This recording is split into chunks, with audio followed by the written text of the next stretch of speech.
Rather than join the other guests, Francois, who considers himself quite the connoisseur, prefers to listen to a fantastic frog chorus on his radio.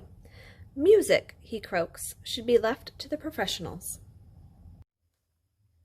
Hi everyone, and welcome to Influenced Colorist. This is item number 4, a page with words in the coloring book Scavenger Hunt. I'll leave the links down below for more scavenger hunt videos. This book is The Ink House by Rory Dobner. So for the scavenger hunt, you needed to find a page with words. This is a story coloring book, so pretty much every page has words. I bought this book after watching Karen's videos from ZucchiniKitty. I'm wanting more experience working with the Inktense pencils and the ink pads, so I love to follow along with her videos. That is what I'm doing today. Her video demos just the frog, so I'm on my own with the background. I'll leave a link to her videos in the description as well. I'll be using a variety of ink pads, brushes, and Inktense pencils.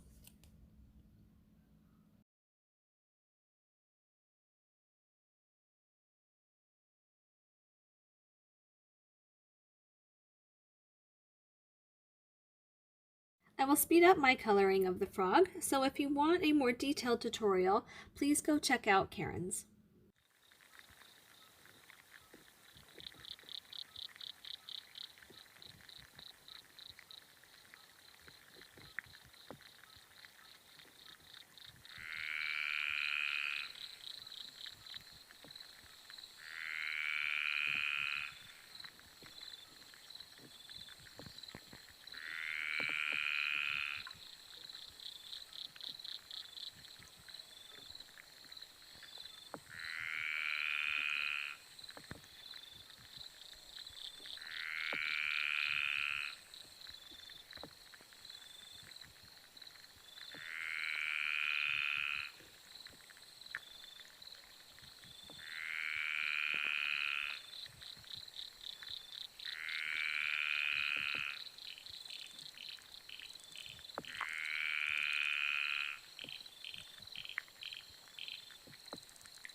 And for this concrete railing, I'm just taking a Payne's Gray, and I colored first along the darker lines and towards the middle. And then in each one of these, I'm just coloring darker on one side and then using the water brush to spread the color around, keeping it pretty light in the middle of the post and then lighter on the very ends of the top rail.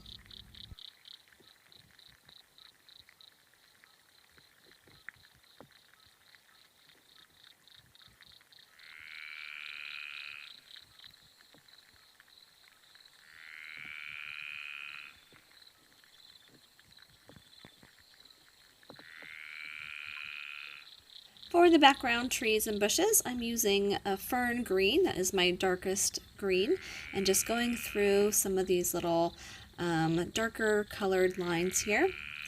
And then I'll be using a spring green and just doing a light layer over the trees and bushes, keeping some areas white. Okay, now using the water brush to spread those colors around. Again, you want some areas to stay fairly white, that way it looks very spotty, like the sun is shining on tops of the trees.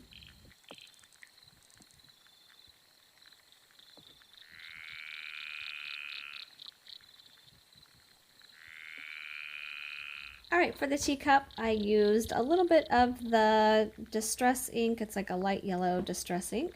I squished it onto this plastic sheet and then using the water brush to pick up the color, concentrating the darker areas in the shadow areas into the little ridges.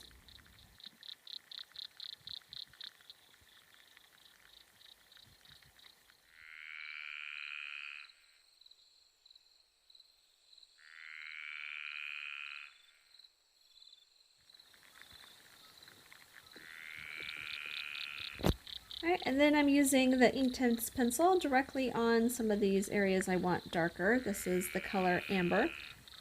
And then using the water brush to just blend and move the watercolor around.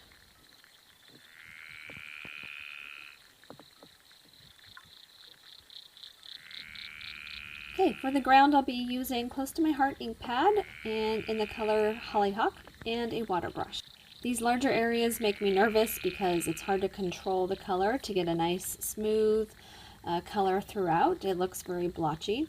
I try to do, when I start the brush, I try to start it in the very back along the edge to create a darker line for like a shadow, and then move the color around. So applying more water than ink ratio. But as you can see down at the bottom, I kind of messed up and got too heavy in one little area. But I'll show you how I fix that in a little bit. And I'm so sorry guys, I totally forgot to turn the camera on when I was doing the clouds. So anyway, I used Close to My Heart Heavenly Blue and this, it's actually like a makeup blending brush, and just move that blue around. And now I'm going to take a little spritzer bottle and I'm going to spritz a little bit on the paper and dab it off with a towel. Alright guys, I actually had a big boo-boo here. I was dabbing off these water droplets and realized I was using a dirty paper towel that had pink ink on it. So now I have little pink spots up here at the top. Ugh, so frustrating. But remember, there's no mistakes in art, just happy little accidents. At least that's what I'll tell myself. I'm going to let that dry and I'll fix it a little later. Alright, speaking of mistakes, I'm going to take this Tim Holtz stencil and I'm going to lay it over some of these areas here that I got a little too heavy-handed with the water brush. And I'll use a finger dauber and just dab that in the ink pad. Alright, and then I'll lay the stencil down and then just dab on the color around some of those areas, and that way your eye is drawn more to these little speckled texture marks and not the brush marks of the water brush. So I'll do a heavier concentration towards the front part of the page, and then I'll make some really faint ones towards the back.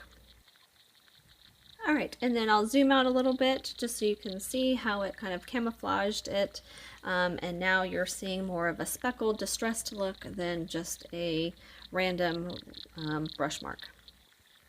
Okay, so trying to figure out how to correct that little pink spot up in the sky.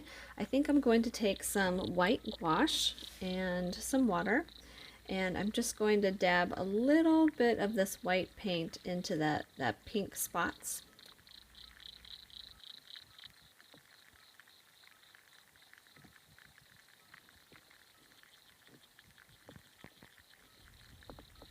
Alright, now I'm going to take a white Posca pen and I'm just going to add some little dots around the very edge of this pink line here and highlight some of the areas on the eye, around the feet, and up on some of the shiny areas like on the leg and on his belly.